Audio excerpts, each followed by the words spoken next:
आप में जो शक्तियां हैं जो आपको भी पता नहीं है, वो बाहर आ सकती है। कहीं कहीं लोगों में कई प्रकार की एनर्जीज हैं, एक्स्ट्राऑर्डिनरी एनर्जीज हैं। हमें लगता है कि यार ये तो हीरो है, ये तो सुपर हीरो है, लेकिन वही एनर्जीज आप में भी हैं। उसने वो एनर्जीज बाहर निकाली और आप बाहर नहीं निकाल रहे हो। 1983 का वर्ल्ड कप आप में से किसी ने देखा था? कपिल देव भारत के लिए वर्ल्ड कप लेके आए थे। First time India won a major international tournament. बड़ी खुशी थी पूरे देश में। हम लोग, I was in standard 9th at that time, तो मुझे अभी भी पता है कि हम कितने जोर शोर से ये खुशी मना रहे थे, सब बच्चे, youngsters, teenagers. Cricket was a fever in India and actually it became a more fever in India after Kapil Dev won the World Cup for India. अभी भी वो दृश्य याद है, लॉर्ड्स की गैलरी में कपिल देव लेके खड़े थे। मुंबई में सम्मान हुआ, दिल्ली में सम्मान हुआ, बीसीसीआई ने बड़ा सम्मान किया। लेकिन जो हारने वाली टीम थी वेस्ट इंडीज, उनको लगा कि साला ये बंदर है, वो सिंह को सोता था सिंह तो झाड़ पे से नीचे उतर के एक चाटा मार के वापस ऊपर चढ़ गया। West Indies was a very powerful team. 1975 की वर्ल्ड कप उन्होंने जीती थी, 1979 की वर्ल्ड कप भी उन्होंने जीती थी और 83 की वर्ल्ड कप फाइनल में भी आ गए थे। और भारत तो उनके लिए मच्छर था, ऐसे ही क्रश कर डालेंगे। उनका एटीट्यूड बन गया था ओवर कॉन्फिडेंस का।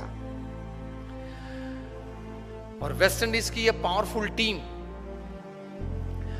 ये लोग बैलेंस करते थे। क्लाइव लॉर्ड जो कैप्टन थे, जिन्होंने 20 साल तक क्रिकेट जगत पे राज किया, ये मानते थे कि कोई ऑलराउंडर की जरूरत ही नहीं है। 6 बैट्समैन, 4 बॉलर और 1 विकेट कीपर। 6 में से एक भी बैट्समैन को गेंद डालना आता नहीं था और 4 में से एक भी बॉलर को बैटिंग करना आता नहीं था। Specialise in your department, that was his strategy, his thinking, but with that he ruled the cricket world for 20 years. हम लोग जानते हैं। तो 1983 के वर्ल्ड कप फाइनल में भी आ गए, इंडिया को 183 में ऑल आउट कर दिया।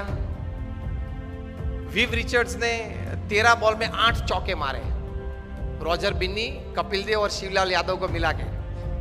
इन 13 बॉल्स ही हिट 8 टू द फेंस। बहुत पावरफुल बैट्समैन थे विव रिचर्ड्स। तो हम लोग सबको तो लगा कि अब तो पूरा हो गया, यही पूरा कर देगा अभी 5-10 ओवर में। लेकिन एक मिसक्यूट शॉट उन्होंने मारा और कपिल देव जान लगा के दौड़े थे। अगर जिसने देखा होगा, अभी भी मैं जब बात कर रहा हूं तो I can see the video in front of me.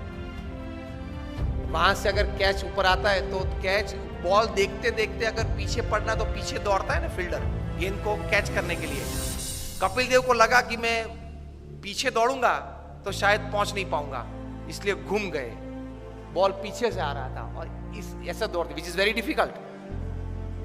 Difficult, and that catch made the difference. 139 West Indies got all out, India won the World cup. So West Indies को तो बहुत अपमान लगा कि ये चूहे सब 11 इकट्ठे होके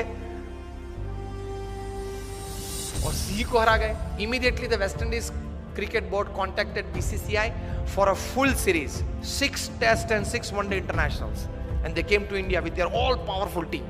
उसके पहले तो बी टीम आती थी भारत में, कभी क्लाइव लॉर्ड, विव रिचर्ड्स आए ही नहीं थे उसके पहले खेलने के लिए। ऑलविन कालीचरण और वे सब आते थे खेलने के लिए, बी टीम। क्लाइव लॉयड अपनी पूरी माइट के साथ आ गए और 6 वनडे इंटरनेशनल्स भारत को बहुत बुरी तरह से हराया। कहीं कहीं वनडे इंटरनेशनल्स तो 150 रन से हराया। बहुत क्रिटिसिज्म न्यूज़पेपर्स में आई कि अभी 1.5 महीने पहले जो वर्ल्ड चैंपियंस बने उनकी ये हालत। फिर तो टेस्ट सीरीज चालू हुई। फर्स्ट टेस्ट कानपुर 3.5 दिन में पूरी हो गई। Innings and 250 runs defeat to India. और उसमें मेलकम मार्शल ने 12 विकेट ली, 20 में से 12, उसमें से 8 clean bowled, and not a single person could hit a boundary to Malcolm Marshall. उस वक्त वे बहुत डेंजरस बॉलर थे। Used to bowl, first bowler to cross 90 miles per hour में मेलकम मार्शल थे। और जब वे right arm round the wicket डालते थे तब वो अंपायर के पीछे ही दौड़ते थे। रनअप चालू करते अंपायर के पीछे दौड़, ताकि बैट्समैन को देखना पड़ता था कि कहां तक वो पहुंचा। बॉलर बैट में हाथ करके देखना पड़ता कि वो पहुंचा कहां था। एकदम अंपायर के पीछे से बाहर निकल के मेलकम मार्शल गेंद डालते थे। यूज्ड टू बोल स्लैंटिंग डिलीवरीज। और पीछे डूजोन तो तैयार ही रहता था बड़े ग्लोव्स लेके, caught Dujon bowl Marshall, caught Dujon bowl Marshall चालू ही रहता था, एक आता था एक जाता था। किसी को भी गलती से भी कट नहीं लगी कि स्लीप के ऊपर से गेंद चली जाए और थर्ड मैन पे एक बाउंड्री मिल जाए, ऐसा भी नहीं हुआ था। Severe criticism in the Indian press, each and every Indian player was heavily criticised कि अब तो जो वेस्ट इंडीज बोलती थी वो बात सही है कि भारत ने बाय फ्लूक ये वर्ल्ड कप जीता, नसीब के आधार से जीता, प्रयत्न से, पुरुषार्थ से, टैलेंट से ये वर्ल्ड कप नहीं जीता है, वो बात तैयार हो गई।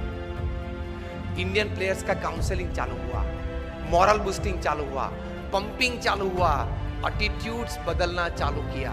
उसमें सबसे पहली बारी आई ओपनिंग बैट्समैन सुनील गावस्कर की। उनका एटीट्यूड बदला कि you have a defensive attitude, you have to change your attitude from defence to attack.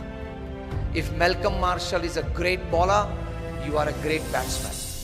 If he can bowl so well, you can bat so well. Gavaskar का attitude change किया because you start the Indian innings, you are the opening bat. आप जिस प्रकार से खेलेंगे उस प्रकार से पूरी टीम खेलेगी, नतीजा पहले से चालू हो जाएगा। And Gavaskar said what?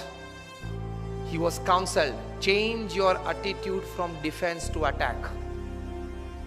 Gavaskar defensive batsman थे, वे टेस्ट बैट्समैन थे, वनडे इंटरनेशनल के नहीं थे। सचिन तेंदुलकर टेस्ट और इंटरनेशनल दोनों के थे, 2020 के नहीं थे। क्रिस गेल है वो 2020 और इंटरनेशनल के है, टेस्ट के नहीं है,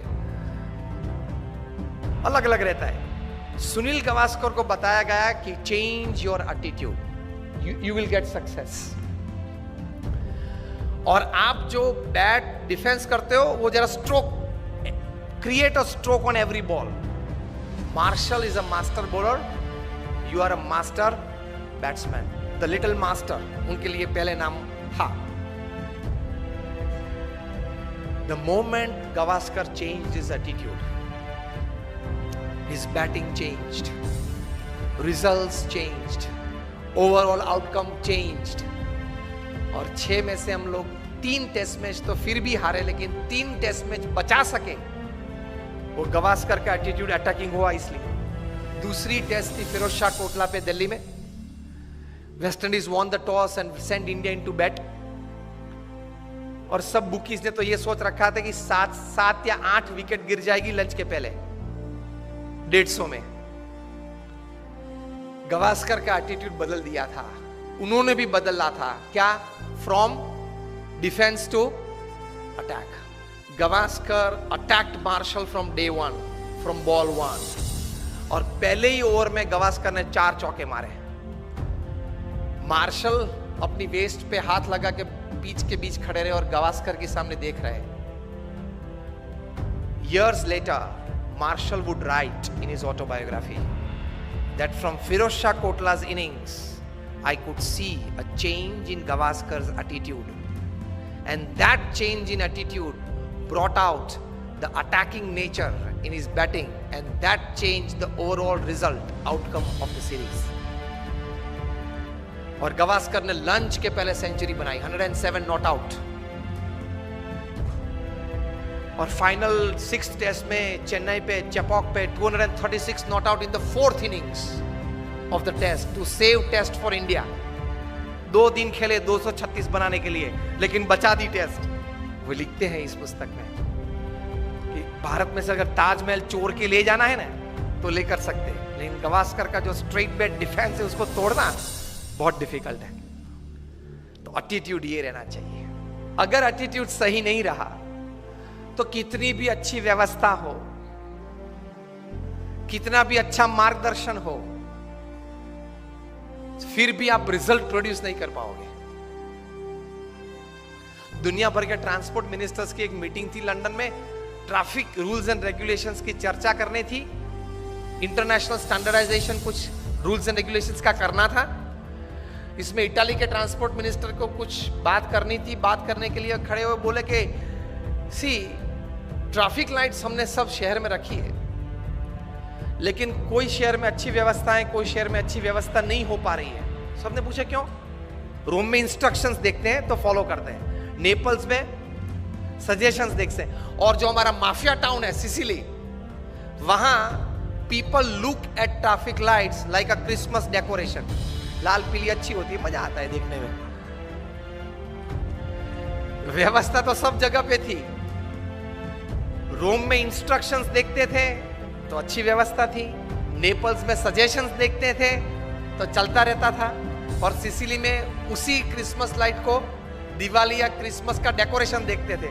लाल लाल पीली अच्छी होती है, मजा आता है देखने में। तो कोई व्यवस्था नहीं थी। व्यवस्थाएं सब एक प्रकार की हैं, रिसोर्सेज सब एक प्रकार के हैं, लेकिन नतीजा, रिजल्ट्स पीपल के एटीट्यूड से आते हैं। इतनी ताकत है एटीट्यूड में। व्यवस्थाएं तो थी, लेकिन परिणाम मिलते हैं या नहीं मिलते हैं एटीट्यूड्स पे डिपेंड करते हैं। तो एटीट्यूड्स में ये ताकत है।